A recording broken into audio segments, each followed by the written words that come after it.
Assalamualaikum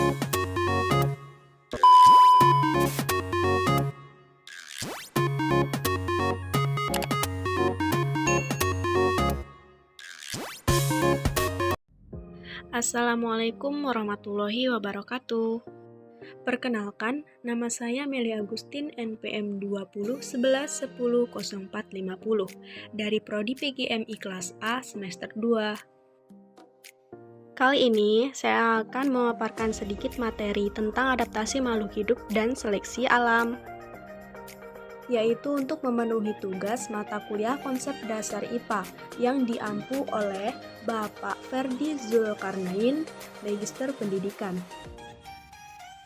Adaptasi makhluk hidup. Adaptasi itu sendiri adalah cara bagaimana organisme mengatasi tekanan lingkungan sekitarnya untuk bertahan hidup. Organisme yang bisa beradaptasi terhadap lingkungannya mampu untuk memperoleh air, udara, dan nutrisi atau makanan. Selanjutnya, organisme akan mampu mengatasi kondisi fisik lingkungan seperti temperatur, cahaya, dan panas. Hidup dengan makhluk lain ialah kemampuannya untuk beradaptasi, di mana kondisi suatu lingkungan sangat menentukan keberlangsungan hidup makhluk tersebut. Sebagai contoh yaitu ikan yang dapat bernafas di dalam air karena memiliki insang. Begitu juga dengan tumbuhan kaktus yang dapat bertahan hidup di suhu ekstrim. Setiap makhluk hidup yang berada di permukaan bumi akan selalu beradaptasi dengan lingkungan. Makhluk hidup yang tinggal di suatu tempat yang tidak mendukung biasanya akan berpindah dari satu tempat ke tempat yang lain.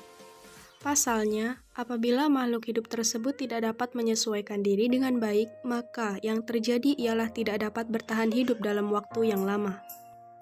Setiap makhluk hidup memiliki kemampuannya sendiri-sendiri dalam bertahan hidup.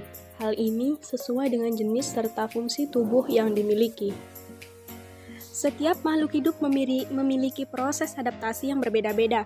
Hal ini sesuai dengan kemampuannya dalam menghadapi situasi serta kondisi di lingkungan.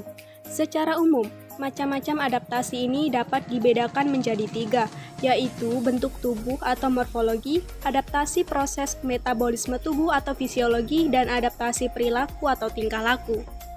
Masing-masing proses adaptasi tersebut memiliki peranan penting dalam penyesuaian diri dalam menghadapi situasi dan kondisi. Berikut penjelasan tentang macam-macam adaptasi dari saya. Yang pertama yaitu ada adaptasi morfologi. Proses dari adaptasi ini menyesuaikan bentuk tubuh makhluk hidup terhadap lingkungan tempat tinggalnya. Adapun bagian-bagian tubuh yang biasa diubah seperti alat gerak, bentuk mulut maupun bentuk tubuh secara keseluruhan. Di samping itu, penyesuaian ini dilakukan agar mendapatkan makanan serta bentuk tubuh yang sesuai dengan kondisi lingkungan. Beberapa contoh adaptasi morfologi biasanya terjadi pada bentuk mulut serangga atau hewan, bentuk kaki burung, dan sebagainya. Yang kedua yaitu ada adaptasi fisiologi yang merupakan proses penyesuaian metabolisme atau fungsi kerja organ makhluk hidup terhadap kondisi lingkungan sekitar. Proses adaptasi ini menjadi salah satu penyesuaian diri yang cukup sulit diidentifikasi. Namun, biasanya adaptasi fisiologi ini meliputi organ pernapasan, organ sirkulasi darah, organ pencernaan, dan beberapa organ lainnya. Adaptasi yang terakhir yaitu adaptasi perilaku. Proses adaptasi ini menyesuaikan tingkah laku makhluk hidup terhadap situasi serta keadaan di lingkungan tempat tinggal. Secara umum, adaptasi perilaku selain untuk mendapatkan makanan, juga untuk melindungi diri dari predator. Adaptasi perilaku banyak terjadi pada hewan. Hal ini sebagai bentuk respon terhadap kondisi atau rangsangan dari luar. Adapun contoh dari jenis adaptasi ini ialah penyesuaian waktu makhluk hidup dalam melakukan aktivitasnya dan hibernasi penyamaran warna tubuh. Poin berikutnya yaitu seleksi alam. Seleksi alam adalah perbedaan kemampuan untuk hidup dan reproduksi dari suatu individu yang diakibatkan oleh perbedaan kecocokan fenotip yang dimiliki organisme tersebut dengan lingkungan. Ini adalah mekanisme kunci evolusi, perubahan karakteristik yang diwariskan dari generasi ke generasi. Adapun dampak seleksi alam. Seleksi alam memiliki dampak besar bagi kelangsungan hidup suatu organisme makhluk hidup. Bagi organisme yang tidak mampu melewati proses seleksi alam, maka populasinya akan berkurang dan dapat menyebabkan kepunahan suatu spesies. Seleksi alam juga memberikan dampak munculnya spesies-spesies baru karena dengan adanya adaptasi yang dilakukan oleh makhluk hidup, maka akan menciptakan keanekaragaman makhluk lainnya.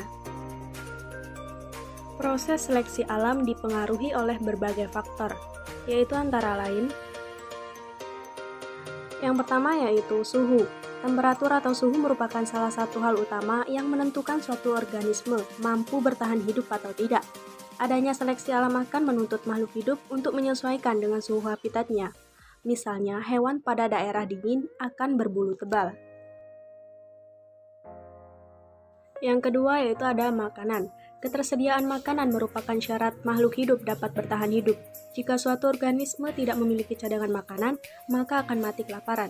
Oleh karena itu, terbentuklah rantai makanan secara alami, di mana organisme yang lemah akan berangsur punah seiring berjalannya waktu.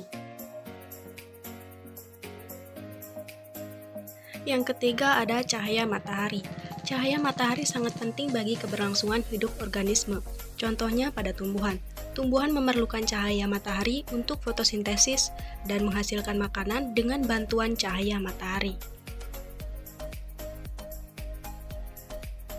Dan yang terakhir ada habitat. Habitat merupakan tempat tinggal makhluk hidup. Dalam habitat ini tersedia sumber-sumber pendukung kehidupan seperti air, sumber makanan, tempat berlindung, dan lain sebagainya.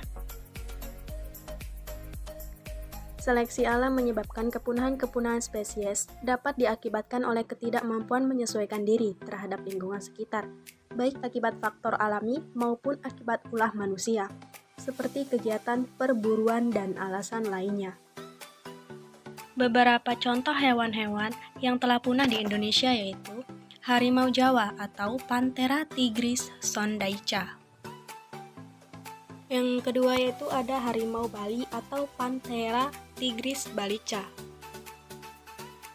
Poin berikutnya yaitu ada teori evolusi, yaitu perubahan sifat-sifat yang terwariskan suatu populasi organisme dari satu generasi ke generasi berikutnya.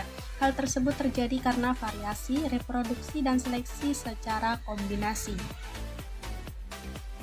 Ada pula teori evolusi menurut Darwin. Menurut Charles Robert Darwin, pada tahun 1859, melalui bukunya yang berjudul On the Origin of Species, menyatakan bahwa proses organisme berubah dari setiap perkembangan zaman akibat adanya perubahan sifat fisik atau perilaku yang diwariskan karena faktor seleksi alam. Teori evolusi oleh Darwin tersebut meliputi 1. Tidak ada dua individu yang sama persis. 2. Pertambahan makanan karena selalu terjadi kekurangan bahan makanan. 3. Pertambahan populasi tidak berlangsung terus-menerus. 4. Setiap populasi dominan memperbanyak diri seperti deret ukur. Sekian pemaparan materi dari saya ucapkan terima kasih. Wassalamualaikum warahmatullahi wabarakatuh. Goodbye.